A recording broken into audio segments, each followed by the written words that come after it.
සුබ දවසක් ඔයාලට. මම අද හදන්න යන්නේ බත් කන්න හොර බබාලට බත් වලින් පීට්සා එකක්. පීට්සා කන්න ඕනම බබික් ආසයිනේ.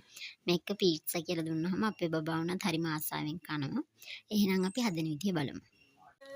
අපිට මේකට ඕන වෙනවා තක්කාලි සෝස් ටිකක්, තඹගත්ත චිකන් ටිකක්, පියාගත්ත බත් ටිකක්. මම ඒකට බිත්තරයකුයි බටර් ටිකකුයි ලුණු ටිකකුයි මුරුංගා කොළ පවුඩර් ටිකකුයි දාලා ගත්තේ. චීස් කෑල්ලක්, කැරට් ටිකක්, ලීක්ස් ටිකක් තියනවා නම් නිවිති කොළ ටිකක් ගන්න. තක්කාලි ටිකක්, රතු ලුණු ටිකක් මම ගෙදර තිබුණ නිසා මාළු මිරිස් ටිකකුත් ගත්තා.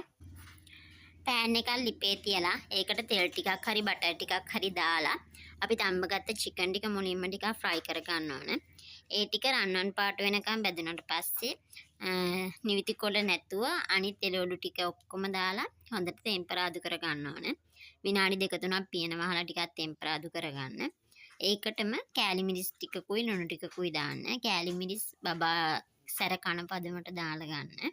ඊට පස්සේ මේක ලිපෙන් බාන්න ඕන. නැවතත් පෑන් එක ලිපේ තියලා ඒකට තෙල් ටිකක් දාලා අපි හදාගත්ත බත් බිත්තර මිශ්‍රණය දාලා හොඳට තුනී කර ගන්න ඕන.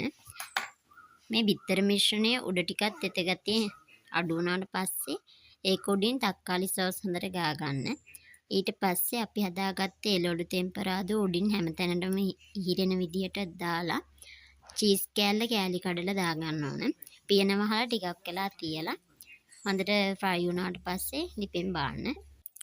මේ තියෙන්නේ මම මේ විදිහට හදාගත්ත පීට්සා එක. මගේ ලොකු බබා නම් මේක හරිම ආසාවෙන් කන කෑමක්.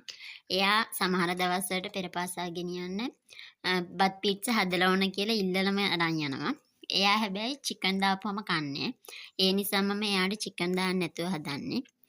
ඉතින් ඔයාලත් හදලා බලන්න. මේ වීඩියෝ එක හොඳයි කියලා හිතෙනවා නම් ලයික් කරන්න, කමෙන්ට් කරන්න, යාළුවන්ටත් බලන්න ෂෙයා කරන්න. ඔයාලා මගේ channel එක තාම subscribe කරලා නැත්නම් subscribe කරන්න. මගේ වීඩියෝ එක බලපු ඔයාලට ගොඩාක් ස්තුතියි.